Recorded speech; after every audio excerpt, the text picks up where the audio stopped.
सम्पूर्ण देशवासीमा नमस्कार। म के भन्न चाहन्छु भने यो रवि बालेन कस्ता मान्छे हो एकचोटि तपाईहरू हेर्नुस्, गहिराइमा गएर हेर्नुस् अनि त्यसपछि भन्नुस् के यो नयाँ एउटा त कुरा नयाँ छैन। नयाँ भए पनि तपाईहरू यो नयाँ हुँदाखेरि छ भन्ने यो कहाँबाट छ, कस्तो मान्छे हो, काण्डै काण्डै भएको मान्छे हो। अब हेर्नुस्, आफ्नै सबभन्दा पहिला नागरिकता काण्ड, सहकारी काण्ड, अरू थुप्रै काण्डहरू छन्। अनि यस्ता मान्छेहरूलाई फेरि तपाईँहरू ल्याउन चाहनुहुन्छ। बालेन को हो कसैले थाहा पनि थिएन। एउटा महानगरपालिकाको मेयर के गर्छ, देश जलाइदिन्छु भन्छ। तागत कहाँबाट आयो उसको देश जलाइदिन्छु भन्न? यो सबै ध्यान गर्नुपर्ने कुरा छैन? त्यो कहाँबाट प्रचलित छ? जेन्जी आन्दोलन कसले गराएको छ?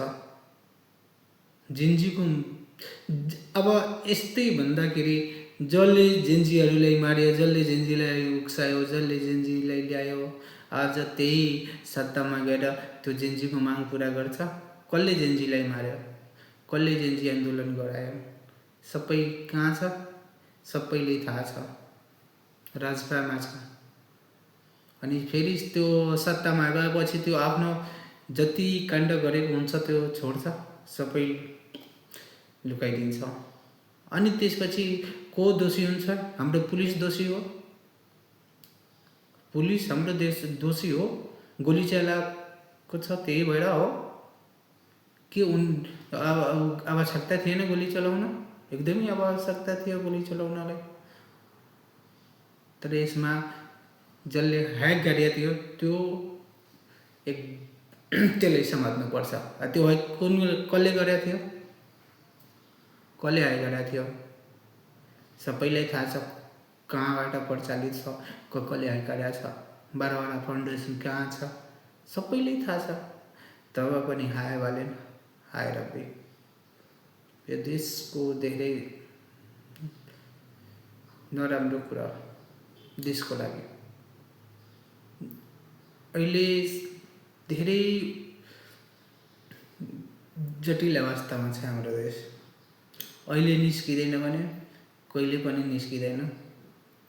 यसैले भन्छु म, राजा ल्याउनुहोस्, देश बुझाउनुहोस्, सबै दल मिलेर बैठक बस्नुहोस्, त्यसपछि राजालाई स्थान दिनुहोस्, त्यसपछि चुनाव गराउनुहोस्।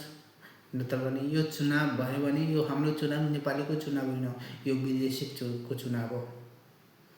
यो हाम्रो चुनाव होइन, विदेशीको चुनाव हो।